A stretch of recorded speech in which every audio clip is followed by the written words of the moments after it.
하니. 아멘. 세상에 대한 그리스도인이라는 제목으로 같이 말씀을 나누도록 하겠습니다. 5장은 시작할 때부터 왕이 바뀌면서 시작을 합니다. 느부갓네살 왕의 아들 벨사살이 왕이 되었어요. 그리고 그는 1절에 가장 먼저 한 것이 무엇입니까? 그의 귀족 1000명을 위하여 그들을 초청해서 큰 잔치를 베풀고 그 1000명 앞에서 술을 마시는 일을 했다는 것이죠. 그가 술을 마실 때 2절에 보면 예루살렘 성전에서 탈취한 금, 은 그릇을 가져오라고 명령을 합니다. 그리고 3절에 보면 그것으로 귀족과 황후와 후궁들 1000명이 마셨어요. 그리고 4절에 보면 그것을 그들이 이제 취해서 금, 은, 구리, 쇠, 나무, 돌로 만든, 소위 말하면 하나님이 만드신 피조물을 마치 신처럼 여기고 우상에게 경배하고 찬양을 한 것입니다. 하나님의 성전, 성소에 있는 물건들을 가져와서 그것으로 술을 따라 자기의 여흥을 즐기고, 그리고 다른 우상을 하나님 앞에서 거들먹거리면서 하나님을 모욕한 것이죠. 이 아버지 느부갓네살의 삶을 벨드 벨사살은 모르는 게 아니에요. 그런데도 불구하고 어떻습니까? 하나님에 대해서 보았고 들었지만 그것을 인정하지 않았어요. 믿지 않았고, 이 느부갓네살이 하나님을 경험하기 이전에 어리석게 행했던 것 이상으로 어리석은 길을 또 갑니다. 특별히 성전의 기물들로 술을 마시고 하나님을 조롱하고 우상을 높였다는 것은 그 당시에게도 굉장히 이례적인 일이었습니다. 여러분 앞에서도 우리가 살펴봤지만 이 느부갓네살 왕이 예루살렘에서 성전의 모든 기물을 가져다가 자기의 신에 모시는 그 신전에다 갖다 두는 거예요. 왜냐면 상대방의 이제 그 모든 신전을 탈취해 왔다고 해도 그게 이제 일종의 거룩한 물건이다라는 생각이 있기 때문에 함부로 거기다 손을 대지 않습니다. 그래서 자기가 섬기는 그 신전에다가 갖다 놓는 거예요. 근데 지금 어떻습니까? 이 벨사살은요, 거기에 있는 모든 것을 꺼내와라, 그렇게 얘기하면서 이 고의로 하나님을 일부러 모욕을 주는 거예요. 그럼 왜 그렇습니까? 자기가 지금 왕이 됐죠. 이 큰 제국의 왕이 된 거예요. 굉장히 교만해지고 마음이 높아져 있는 거죠. 그래서 일부러 아주 예외적인 방식을 통해서 이 유다의 하나님, 유다의 신이었던 이 여호와 하나님을 고의적으로 모독을 합니다. 5절 보면은 어떻습니까? 하나님 가만히 있지 않으시죠. 아주 즉각적으로 반응을. 5절 한번 읽어보겠습니다. 시작. 그때 사람의 손가락들이 나타나서 왕궁 촛대 맞은편 석회벽에 글자를 쓰는데 왕이 그 글자 쓰는 손가락을 본지라. 아멘. 이 사람의 손가락들이 도대체 뭘 말하느냐? 이게 하나님의 손가락이다라고 얘기하는 사람들도 있고요. 하나님의 손가락이면 하나님은 영이시니까 보이지가 않잖아요. 근데 지금 여기 보니까 벨사살이 그 손가락을 봤다라고 이야기를 하고 있어요.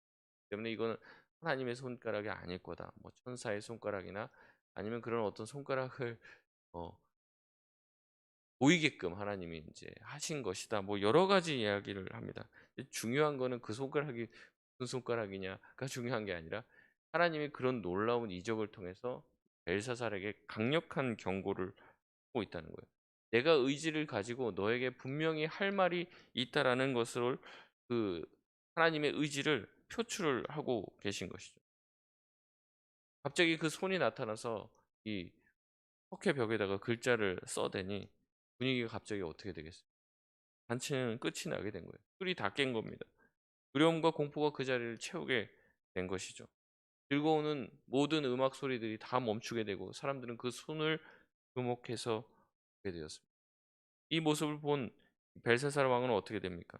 6절에 보면 왕의 즐기던 얼굴빛이 변하고 그 생각이 번민하여 넓적다리 마디가 녹는 듯하고 그의 무릎이 서로 부딪힌지라. 굉장히 세밀하게 묘사하고 있습니다. 얼굴빛이 완전히 달라졌고요. 취기가 사라지고 바지가 풀리고 무릎이 덜덜덜덜덜 떨면서 부딪히는 것 같은, 완전히 어떻게 보면 공황 상태에 빠진 거죠. 그래서 아주 실감나게 자세히 묘사하고 있습니다. 방금 전까지와는 사뭇 다르죠. 1000명, 엄청난 수를 이제 1000명이라고 그렇게 고대 표현을 많이 했습니다. 그러니까 자기가 초대할 수 있는 1000명이 들어갈 수 있는 파티장을 만든다는 것도 보통 일이 아니죠. 그 사람들에게 음식과 뭐 포도주와 모든 것들을 공급합니다. 대형 집회가 열린 거예요. 여기서 자기가 왕이라고 막 뻐기고 있고 신나게 아주 자기 한껏 자기에게 도취되어서 소리를 지르면서 영광을 다 취하고 있는 이 벨사살은 온데간데 없고 지금 갑자기 어떻게 됐습니까? 아주 세상에서 이것보다 나약한 인간이 있을까 싶을 정도로 연약한 그 모습을 여러분 세상에서 아무리 잘 나가던 사람도요. 하나님의 심판대 앞에 딱 세워 놓고 하나님 저울에 딱 세워 놓으면요. 다 이런 모습이에요. 다 이런 모습. 하나님 앞에서 두려워서 떠는 거죠. 하나님의 위험을 마주한 인간은요. 두려움에 빠지게 돼 있어요. 그래서 어떡합니까? 두려움에 빠지게 되니까 도움을 요청해요. 여러분 혹시 기억하십니까? 예수님이 그 예화를 낼 때 부자와 나사로의 이야기들을 예수님이 예화로 드시죠. 이 부자가 나중에 죽어서 지옥불에 떨어져요. 그러니까 어떡합니까? 거기서 도움을 요청하죠. 자기가 평소에 무시했던 거지 나사로, 그 가난한 나사로에게 뭐라고 얘기합니까? 물 한 방울이라도 찍어서 나에게 좀 줄 수 없겠냐? 도움을 요청하는 거예요. 이렇게 심판과 나락에 빠진 인간들은 도움을 요청하게 되어 있습니다. 근데 보면은 그 도움의 요청의 그 방향이 잘못되어 있는 경우가 많아요. 지금 이 벨사사도 마찬가지입니다. 지금 이런 상황이 펼쳐졌을 때 도움을 구해야 될 분은 누굽니까? 하나님께 도움을 구해야 돼요. 근데 하나님께 도움을 구하지 않습니다. 그가 찾는 사람들은 누구예요? 7절에 보면 술객과 갈대아 술사와 점쟁이들. 이런 사람들이 자기를 구원해 줄 아는 거예요. 바벨론의 지혜자를 찾는 것이죠. 번지수를 잘못 찾아도 한참 잘못 찾은 겁니다. 벨사살은 지혜자들에게 이 글자를 읽고 해석해 주면 자주색 옷을 입혀 주며 금 사슬을 목에다 걸어 주고 나라의 셋째 통치자로 삼아 주겠다라고 약속합니다. 이 자주색 그 도포는 예수님도 십자가에서 돌아가실 때 이 로마 병사들이 모욕을 하면서 예수님한테 침뱉으면서 다시 면류관을 씌워 주고 그 채찍으로 인해서 다 등이 찢어졌는데 거기다가 자주색 옷을 망토를 걸치게 합니다. 이 자주색 그 망토는요. 옛날부터 그랬지만은 이제 그 왕권을 상징을 하는 거예요. 붉은색 이 자주색 망토. 그래서 이것을 입혀 주겠다. 그러니까 어떻게 보면 왕으로서 할 수 있는 최고의 포상을 내려 주겠다라고 이야기를 합니다. 다들 이 포상을 받고 싶었겠죠. 달려와서 그거를 읽어 봅니다. 하지만 아무도 8 절에 보면 왕의 지혜자가 다 들어왔으나 능히 그 글자를 읽지 못하며 그 해석을 왕에게 알려주지 못했죠. 2장에서 느부갓네살의 꿈과 해석을 맞추지 못한 때와는 상황이 좀 다릅니다. 시간도 많이 흘렀고요. 그리고 이게 시대가 변해지면은 여러분 과학 기술과 문명과 모든 것들이 발전하게 돼 있습니다. 과거보다 현재 사람들이 더 똑똑해요. 지금보다 아마 미래에 있는 우리 후손들이 더 똑똑할 겁니다. 더 많은 정보를 가지고 있고 예전 고대 사람들이 뭐 이 얼마 전에 계기 월식이 있었죠. 이제 그런 것들을 뭐 옛날엔 다 모르니까 이게 왜 일어나는지도 모르고 '신의 저주다.' 막 이런 생각들을 하지 않았습니까? 근데 지금은 다 그걸 아는 거예요. 예전 자기 아버지 때에 있었던 지혜자들의 지혜가 흘러내려왔으면 더 똑똑해져야 됐을 텐데 그 지혜자들은 조금도 지혜로워지지 않았습니다. 그러자 벨사살 왕은 자기가 믿었던 자기가 구원 요청을 했던 이 지혜자들이 아무런 답도 내놓지 못하자 다시 한번 크게 번민하게 됩니다. 9절에 얼굴빛이 변하고 그런 어떤 당황한 벨사살의 모습을 보며 귀족들도 놀란 거예요. 난리가 났죠. 자기가 믿고 있던 지혜자들이 답을 줄 아는데 답을 주지 못한 것입니다. 왜 손가락이 나타났으며 손가락으로 쓴 글은 무엇인지 알아들을 수 없었기 때문에 놀란 거죠. 우리 대부분의 두려움은 이 모름에서 찾아옵니다. 우리가 미래를 알고 있다면 거기에 대비하면 되죠. 미래에 무슨 일이 벌어질지 모르기 때문에 두려운 거예요. 그 두려움이 우리를 사로잡으니까 한 발자국도 전진하지 못한 거죠. 지금 엄청난 일이 벌어졌습니다. 그런데 그게 왜 벌어졌고 뭐 때문에 일어나는지를 전혀 모르고 있기 때문에 더 두려운 것이죠. 이때 뭔가 구원자처럼 10절에 보면 왕비가 등장을 합니다. 이 왕비라고 번역된 단어는 모후, 다시 말해서 왕의 어머니로도 해석될 수 있는 단어예요. 왕비로도 번역이 되고 엄마, 왕의 엄마, 모후로도 번역이 되는 그런 단어입니다. 근데 이 내용을 좀 읽어보시면 여러분 아시겠지만 이 왕비가 그냥 이제 왕의 단순한 와이프가 아닌 것 같은 느낌을 받아요. 왕한테 막 뭐라고 얘기를 하고요. 이, 이 바벨론의 역사를 꿰뚫고 있고 특히 자기 아버지 세대에 있었던 일을 기억을 다 하고 있는 사람이기 때문에 이 단순하게 벨사살의 이 아내라고 보기엔 좀 어려운 측면이 있죠. 그러니까 모후라고 보는 측면들이 더 많이 있습니다. 그래서 이 왕비 또 모후라고 하는 이 사람, 이 느부갓네살의 아내였을 가능성이 큰 이 모후는 와서 자기 남편에게 있었던 일을 다 기억하잖아요. 어떤 일이 있었고 수많은 환상이 있었고 또 어땠습니까? 풀무불에 또 새 친구를 던졌는데 그들이 살아나왔던 그 모든 것들을 다 보고 옆에서 경험했던 이 모후는 왕을 진정시키는 거예요. 위로합니다.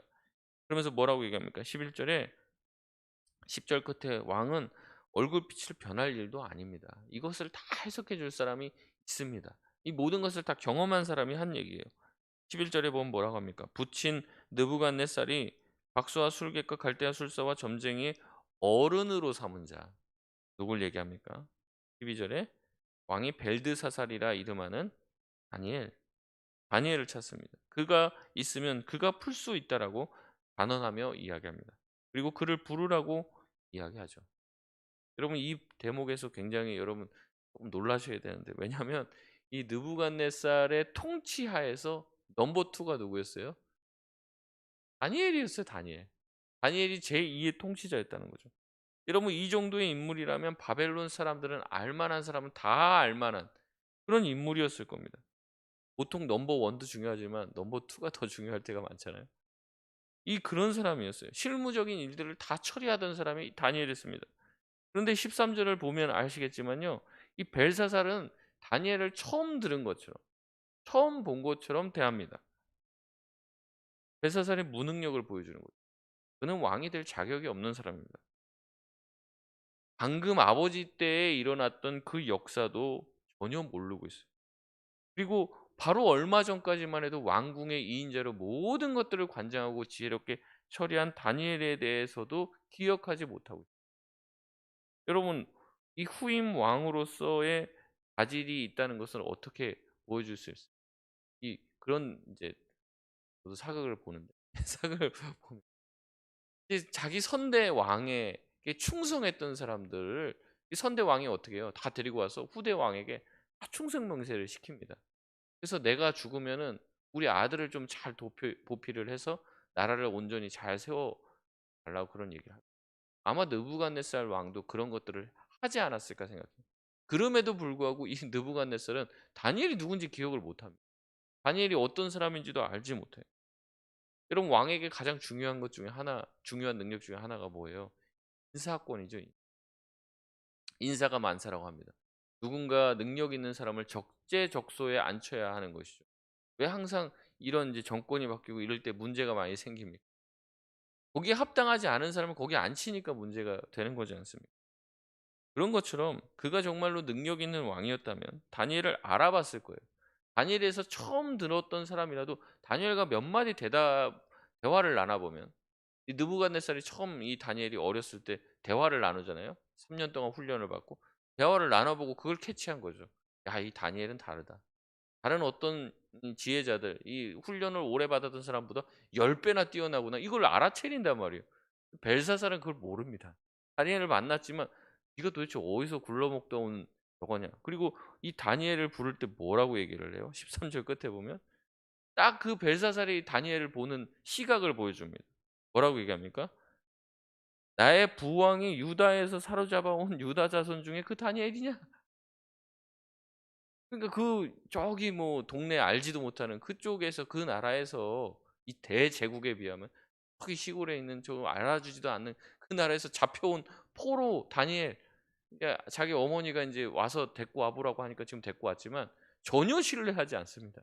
이 다니엘에게서 무슨 선한 게 나올 수 있겠느냐 이렇게 생각을 하고 있어요. 근데 자기 어머니가 분명히 얘기했잖아요. 이 사람이 너무 지혜로웠기 때문에 네 아버지가 이 사람을 이 바벨론의 모든 술객과 박수들과 그런 모든 지혜자들이 뭘 삼았어요? 어른으로 삼았다잖아요. 어른으로.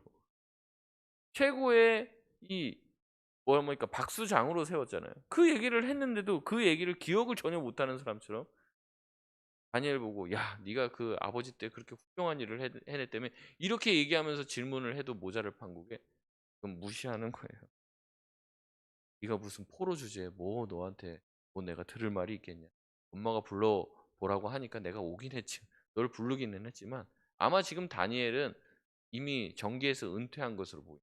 그래서 데리고 오고 "불러오라."라는 표현을 씁니다. 14절에 벨드사살은 "내가 내게 대하여 들은즉 지혜가 있다 하도다." 다니엘을 전혀 믿지 못하고 있습니다. 신뢰하지 못하고 있어요. 네가 주변 사람들이 자꾸 너가 대단하다고 얘기하는데 내가 들은 거는 이런 것들이 다다. 여러분 다시 말씀드립니다. 이 벨사살은 자기가 무능력하다는 걸 계속해서 보여주고 있는 거예요. 아버지에게도 배운 게 없어요. 자기 어머니에게도 배운 게 없어요. 자기가 오직 할 줄 아는 건 뭐예요? 자기가 가진 권력을 휘두르는 것밖에 없는 겁니다. 15절에서 16절을 보면 벨사살은 다시 한번 자기의 무능력을 드러냅니다. 내가 여러 지혜자, 내가 신뢰하는 사람들과 술객을 불러달라 해석했지만 결국 풀지 못했다. 그런데 누가 너에 대해서 얘기하던데 네가 참 해석도 잘하고 의문도 잘 푼다고 하니 어떻게 해요? 똑같이 얘기하죠. 네가 잘 해석해 주면 셋째 통치자로 삼겠다라고 이야기를 합니다. 아마 정권이 바뀌면서 새로운 사람들을 세우며 다니엘은 자연스럽게 밀려났던 것 같습니다. 그도 그럴 것이 정권의 2인자였지만 여전히 그는 포로 신세였어요. 바벨론에게 잡혀온 이방 포로 중에 하나였습니다. 바벨론에서 그렇게 포로로 잡혀왔지만 다니엘은 뛰어난 능력의 소유자였기 때문에 느부갓네살 왕에게 눈에 띄었습니다. 하지만 그를 알아보는 왕이 죽자 그는 순식간에 잊혀져 버린 인물이 되었죠. 하지만 위기의 순간에서 사람들은 다 모두 다 누구를 기억해요? 다니엘을 떠올리게 된 것입니다. 결국에 수많은 똑똑한 사람들, 정권을 가지고 힘을 가지고 있던 모든 사람들이 아무도 벨사살 왕에게 도움이 되지 않는 것을 보여주면서 하나님은 계속해서 왕과 그의 신하와 권력과 학식을 가진 사람들이 무능력하다는 것을 보여줍니다. 그러면서 하나님의 계시를 받은 다니엘만이 그들에게 도움이 될 수 있는 유일한 대안이라는 것을 보여주는 거죠. 결국 결정적인 문제를 해결해 줄 수 있는 사람은 과거에도 그렇지만 다니엘밖에 없었습니다. 그전에도 나오지만은 이 포로로서 정권을 잡은 이 다니엘을 갈대아 지혜자들은 굉장히 미워했던 것 같아요. 그래서 왕이 바뀌자 그를 밀어냈습니다. 다니엘을 아마 험담했을 거예요. 더 이상 도움이 되지 않는 인물이라고 밀쳐냈을 것입니다. 왕도 이제는 다시 다니엘을 찾을 것 같지 않았어요. 하지만 하나님께서는 이 벨사살의 무능력과 교만함을 사용하셔서 다시 다니엘을 부르십니다. 그리고 결국에는 그를 나라의 셋째 자리에 앉히시죠. 결국 나라가 위기에 빠졌을 때 대안이 된 것은 바벨론의 어떤 지혜자와 술객들과 박수들이 아닙니다. 결국에는 하나님의 계시를 받고 하나님의 말씀을 이해한 다니엘만이 유일한 대안이 되었던 거죠. 내일 본문이지만요. 다니엘이 이 손가락에 쓴 글을 해석해 주면서 무슨 얘기를 하냐면 당신의 아버지 느부갓네살의 삶을 통해서 당신이 뭘 배웠냐? 책망을 막 합니다. 느부갓네살이 그렇게 교만하다가 완전히 망해갖고 7대 동안 막 짐승처럼 살다가 다시 회개하고 하나님께 돌아와서 복권을 시켜줬. 그것을 네가 다 알고 있다 이런 얘기를 합니다. 봤다는 거죠 아들로서 그 아버지의 모습. 그랬는데도 불구하고 거기서 아무것도 배우지 못해. 왜 그렇게 하나님 앞에서 교만하냐? 하나님이 나라를 다른 사람에게 넘길 것이다. 라고 그걸 풀어줍니다. 여러분 느부갓네살과 이 벨사살의 이제 강력한 차이는 뭐냐면요. 이런 얘기를 들었을 때 느부갓네살은 회개하고 뭔가 어떻게 이 바꿔보려고 노력을 했다고 하면 물론 이제 그러지 않았을 때 이제 실제로 그 예언에 따라서 짐승처럼 지냈던 시간들이 있지만 나중에 또 회개하고 돌이키잖아요. 벨사살은 그렇지 않습니다. 이 경고를 듣고도 아무런 조치를 취하지 않아요. 그래서 오래 끌지도 않습니다. 하나님이 그 저녁에 살해를 당하게 합니다. 암살을 당하게 해요. 책망받은 벨사살은 회개치 않고 돌이키지 않습니다. 그저 약속한 대로 다니엘에게 자주색 옷을 입히고 금사슬을 걸어주고 셋째 통치자로 삼았을 뿐입니다. 끝까지 다니엘을 신뢰하지 않았어요. 해석을 다 해줬는데도 그 해석을 믿고 또 경고에 반응하지도 않았습니다. 그 결과는 죽음이었던 거죠. 여러분 그렇게 죽었을 때 다니엘이 기뻐했을까요? 좋아하지 않았을 겁니다. 다니엘이 바란 것은 벨사살도 이 느부갓네살처럼 겸손히 하나님을 인정하고 돌이키길 바랬을 것이죠. 그렇기 때문에 우리도 이런 다니엘과 같은 삶을 살아야 됩니다. 세상에 교만한 사람들 그들이 그냥 망하게 두는 것이 아니라 그들에게 경고해야 돼요. 그렇게 살면 망한다고 외쳐야 하는 거죠. 세상의 삶의 끝에는 반드시 하나님의 심판이 있다는 것을 이야기해 줘야 돼요. 그 심판에서 벗어날 수 있는 길은 예수 그리스도 한 분밖에 없다는 것을 말해 줘야 된다는 거죠. 그리고 그들의 구원을 위해서 날마다 기도해야. 그래서 그들이 위기 상황에 놓였을 때 우리를 기억하게 해 주는 거예요. 그래도 나를 위해서 기도해 줬던 그 사람에게 찾아가면 뭔가 도움이 되고 희망이 있지 않을까? 이런 마음을 주는 대안의 사람이 되어야 하는 거죠. 여러분 교회도 마찬가지입니다. 대안 공동체가 되어야 돼요. 세상은 어떻습니까?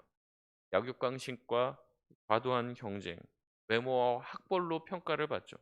재력과 경제력으로 사람을 대단하는 그 세상 속에서 사람들은 지칩니다. 힘들어합니다. 낙심합니다. 사는 게 사는 것 같지 않다는 느낌을 받죠. 어딜 가도 사람 대우를 받을 수가 없어요. 그런데 교회에 오면 있는 모습 그대로 받아주고 하나님의 자녀라는 사실만으로 다 똑같은 대우를 받고 그런 뭔가 주고받고의 인생이 아니라 받지 않아도 줄 수 있는 그런 대한 공동체로서의 모습을 교회가 보여줘야 하는 거죠. 여러분 그렇지 않고 교회가 세상과 똑같다면 교회 공동체는 예수님의 말씀대로 맛이른 소금이 버려져서 밟힐 뿐이라는 거죠. 교회가 세상을 닮을수록 교인들이 세상 사람과 비슷해질수록 사람들은 교회를 찾지 않게 되는 거예요. 여러분 교회는 달라야 됩니다. 성도는 달라야 돼요. 그래야지 세상의 대안이 될 수 있다는 겁니다. 말씀을 마치겠습니다. 세상은 벨사살과 이 느부갓네살로 가득해요. 자신의 힘으로 여기까지 왔노라고 자기가 했던 어떠한 업적을 자랑합니다. 그리고 그것을 부러워하는 사람들이 있어요. 그 권력에 빌붙어서 뭔가 얻어내려고 하는 사람들, 그 자리로 올라가고 싶지만 올라가지 못해 비참해하는 사람들, 그 자리로 올라가고 싶어서 수많은 음모를 꾸미는 사람들로 가득한 것이죠. 그리고 그게 세상을 사는 방식이라고 생각합니다. 근데 그렇지 않다는 것을 보여줄 수 있는 게 교회밖에 없는 거예요. 희생하고 사랑하고 섬기고 헌신하며 먼저 된 자가 나중되고 나중된 자가 먼저 되는 그런 역전이 일어나는 곳, 믿음과 사랑이 가득한 곳, 하나님의 나라가 임한 곳, 하나님 나라의 백성들이 하나님 나라의 법칙을 따라 살아가는 곳, 그것이 교회가 되어야 될 줄 믿습니다. 그런 교회가 세상에게 답을 바라기는 저와 여러분이 그런 교회를 세워나가고 우리의 삶이 그런 교회가 되길 원합니다. 우리 이 시간 합심해서 기도